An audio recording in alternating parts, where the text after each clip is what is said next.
بسم اللہ الرحمن الرحیم۔ کچھ لوگ ہاف ٹروزر پہنتے ہیں،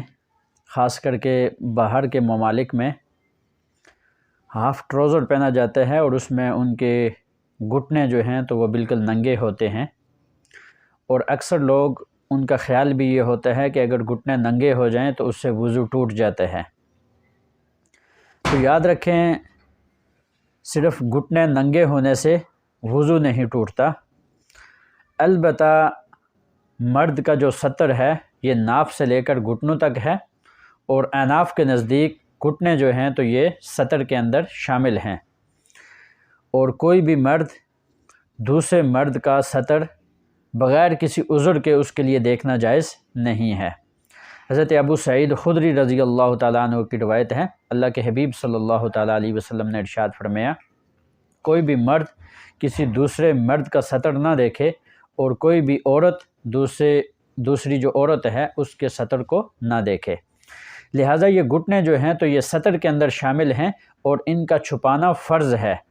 لہٰذا ان کو تو چھپایا جائے گا،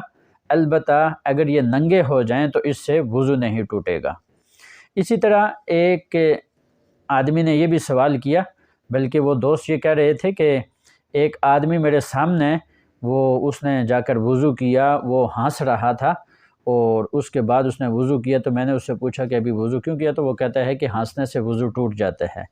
اس طرح کچھ لوگوں کے ذہن میں یہ بھی خیال ہے، تو یاد رکھیں ہنسنے سے بھی وضو نہیں ٹوٹتا۔ وضو یا تو انسانی جسم سے خون نکل جائے یا پیپ نکل جائے یا پیشاب پاخانے کے راستے سے کچھ چیز نکل جائے تو اس سے وضو ٹوٹ جاتا ہے، یا کسی آدمی کا منہ بھر کے کیا ہو جائے، وہ علیحدہ اس کے متعلق احکامات ہیں۔ اس طرح باقی بعض ذات کا یہ بھی خیال ہوتا ہے کہ اگر کپڑے تبدیل کر لیں وضو کرنے کے بعد تو اس سے بھی وضو ٹوٹ جاتا ہے، یا عورتوں کے خیال میں یہ ہوتا ہے کہ اگر ہمارا سر ننگا ہو جائے وضو کی حالت میں تو ہمارا وضو ٹوٹ جاتا ہے۔ تو ایسی کوئی بھی جو صورت ہے تو یہ وضو ٹوٹنے والی نہیں ہے، لہٰذا اس سے ایسے جو وہم اور ایسے گمان ہیں تو اس سے بچنے کی بھی ضرورت ہے، اور ان پر کوئی عمل کرنا ضروری نہیں ہے۔ اللہ تعالیٰ سمجھنے کی توفیق